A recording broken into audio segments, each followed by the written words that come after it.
कहते हैं जैतन राजपाट भी चाहिए हमारा धर ले ध्यान। वैसे तो हमने राजपाट की आवश्यकता नहीं, सबसे बड़ा हानि का सौदा है जो राजनीति में जाते हैं वो अपना जीवन नाश करते हैं। भक्त को राजनीति के आसपास भी नहीं जाना चाहिए।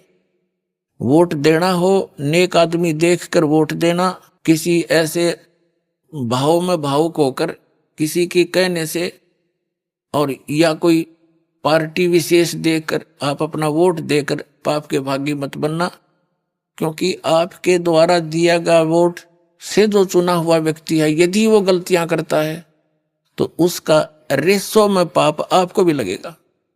तो ये ध्यान रखना है, अपने वोट का सदुपयोग करना है, करो कितना, क्योंकि राजा तो एक चुनना ही पड़ेगा व्यवस्था बनाए रखने के लिए, इतनी सी बात।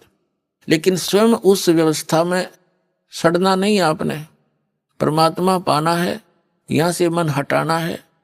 और यहाँ के राजाओं की क्या स्थिति है, हम इतिहास पढ़ा करते हैं। मोहम्मद गौरी ने इतनी बार चढ़ाई करी, 16 बार चढ़ाई करी, फिर विजयी हुआ, विजयी होकर के कला तोड़ दिया, इतने तो मानस आदमी मरवा दिए और 5-7 वर्ष से राज्य करा, फिर मृत्यु को प्राप्त हो गया, गधा बना अंडा। वही क्या था मोहम्मद गौरी। तो हम इन बकवादों को याद करके उन इतिहासों को अब दोहराएंगे। अब कोई राजा है, मंत्री है, मुख्यमंत्री है, 10-5 वर्ष मुख्यमंत्री रह भी गया तो के कला टूट गया, कल न कुत्ता बनकर सैर सपट्टे यही करता फिरेगा। तो हमने इस बीमारी को याद रखना है या लागण नहीं देनी अपने, यो रोग से दीर्घ।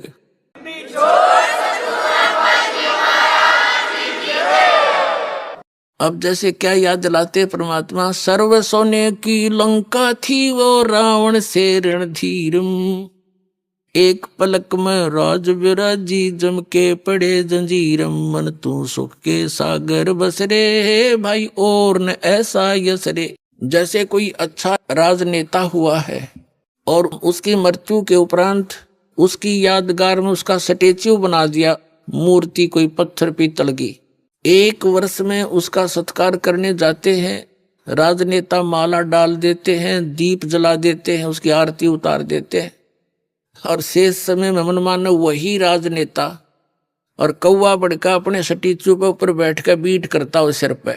बता के जस हुआ क्या ये हुई है। इस झूठे लोक में यदि आपने सफलता पानी है, यहाँ की मर्यादाओं की तरफ झांकना नहीं है, वही हमें हानि करती है। हम यहाँ के ठाठ बाट देखकर हम भी बह जाते हैं। तो परमात्मा कहते झूठे सुख को सुख कहे ये मान रहा मनमोद, ये सकल चबीना काल का कुछ मुख में कुछ गोद। तो ये सब काल का आहार है, काल व्यवस्था है। काल व्यवस्था से ऊपर उठेंगे तभी हम परमात्मा पाएंगे।